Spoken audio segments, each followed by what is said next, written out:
Ngày trước cứ nghĩ bạn bè cùng lớp rồi cũng chỉ là những người lướt qua đời nhau vài năm ngắn ngủi. Lớn lên rồi ai cũng sẽ quên.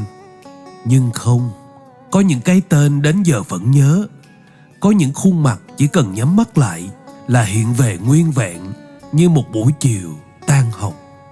Hóa ra họ đâu chỉ đi ngang qua cuộc đời mình, họ ở lại thành cả một khoảng trời thanh xuân.